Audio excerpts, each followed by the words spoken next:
What is the number one building block that you would recommend for us, anyone in the audience, to really focus on when they're building an outbound engine when it comes to AI? So first you need to acknowledge where are we going to be using AI as part of our process. And I come from the belief that the most important thing that your teams can be doing is actually speaking to your buyer. Humans talking to humans. It's ultimately what we're responsible for doing. So I think, how can I enable the people I already have to just talk to more humans? And when I do this, I think, okay, what do we do frequently? So if you were to draw a little matrix, you go through the y-axis, or the x-axis is how frequently you do a task. So think of all of the tasks that you do, how frequently you end up doing those tasks. And on the y-axis, you put how much time does it take you to do that task. And when you look at this and you plot out all of the things that you're responsible for doing, you find the areas where it's like, gosh, this happens pretty frequently, and I spend a decent amount of time on this. How can I use AI to turn this hour-long task into 10 minutes? And I even go as far to say is you really fight for every 5-minute chunk on your calendar, because those add up quite a bit once you start stacking over a day, a week, a month. So that's how I generally get a good idea. Where should we focus on leveraging AI to help me be quicker as a rep, and then also enable me to speak more to the buyer, which is all that matters. You're looking for, okay, where is the highest utilization of my time and my effort? And that's where I'm focusing first. What am I currently doing? A lot of times where we get stuck with AI, and Yes. this is a big topic, but we're trying to do all this cool, flashy stuff, because it can do a lot of cool, flashy stuff. But that's not all that exciting to me. What's exciting is, how can I do something that I'm already doing in a lot less time?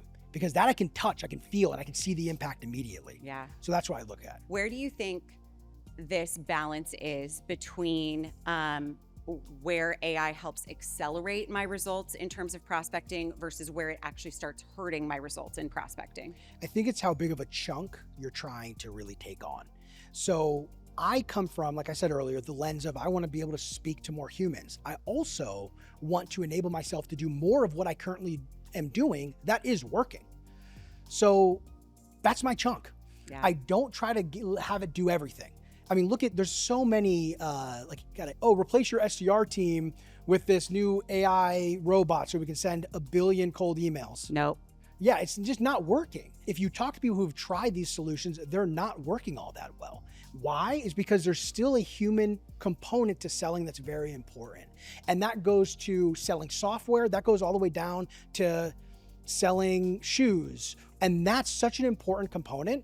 And it works for people who sell shoe cleaner at the mall, and it works for people who sell multi-million-dollar contracts. Can you give us an example of a high-performing AI-assisted workflow maybe you've done with a client, something that's worked really well for you in the past? Yeah, well, I'll give you a good one, because we use it a lot internally. So one of the things that we do is a webinar every 2 weeks. So I do every 2 weeks, I do a live class where I teach something about how to build out and scale the go-to-market function, right? SDRs, AEs, all sorts of stuff.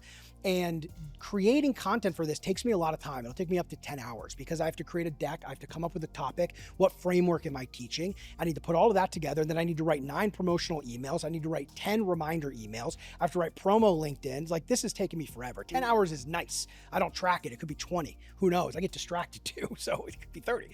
It might be 87 hours. Well, my point is, I spend 10, 20 hours building out a new topic.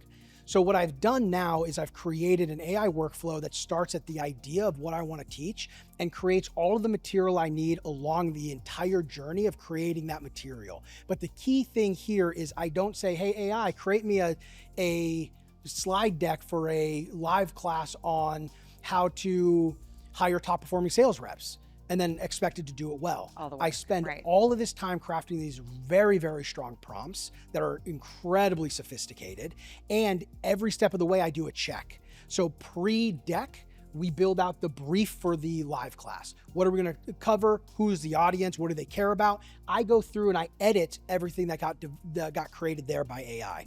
I move that over, AI creates me the deck and the promotional brief of all of the 9 promo emails. I approve the deck.